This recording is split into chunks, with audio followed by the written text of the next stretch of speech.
మన ప్రభువును రక్షకుడైన యేసుక్రీస్తు నామములో మీ అందరికీ శుభములు తెలియచేస్తున్నాను.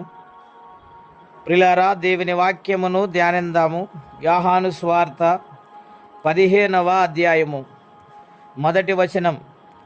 నేను నిజమైన ద్రాక్షావల్లిని, నా తండ్రి వ్యవసాయకుడు. నాలో ఫలింపని ప్రతి తీగను ఆయన తీసి పారవేయును. ఫలించు ప్రతి తీగ మరి ఎక్కువగా ఫలించవలనని దానిలోని కనికరాన్ని తీగలు తీసివేయును. ప్రియులారా, ఉదయకాల సమయంలో పరిశుద్ధాత్మ దేవుడు మనందరితో మాట్లాడుచున్న మాట, ఆయన నిజమైన ద్రాక్షావల్లిగా ఉన్నారు, ఆయన తండ్రి వ్యవసాయకుడుగా ఉన్నారు. అవును ప్రియులారా, ద్రాక్షావల్లిలో అనేక తీగలు అల్లుకుంటూ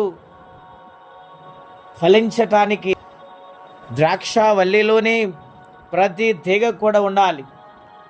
ఆయనలో ఉంటేనే ఫలిస్తాం ప్రియులారా. అలాగూ ఫలించాలంటే దేవుని సన్నిధిలో మనం అంటు కట్టబడి జీవించు వారిగా ఉండాలని ప్రభుపేట మనవి చేస్తూ ఉన్నాను.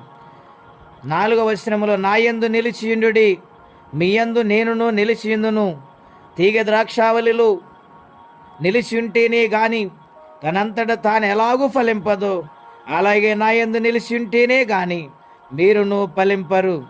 ప్రియులారా, ఇక్కడ ఎంత శ్రేష్టమైన మాటతో దేవుడు మాట్లాడుతున్నారు. ద్రాక్షావల్లికి ఉన్నాయన నా యందు మీరు నిలిచి ఉండండి అని ప్రేమతో చెబుతూ ఉన్నాడు.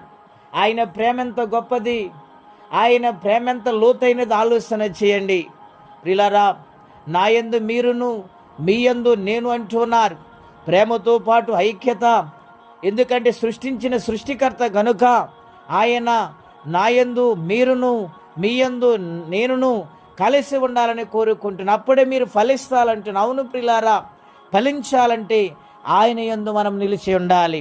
అలాగే నిలిచి ఉన్నాము లేదు, మన యొక్క జీవన ప్రమాణములు, మన యొక్క విధానములో మనం ఆలోచన చేసుకోవాలి.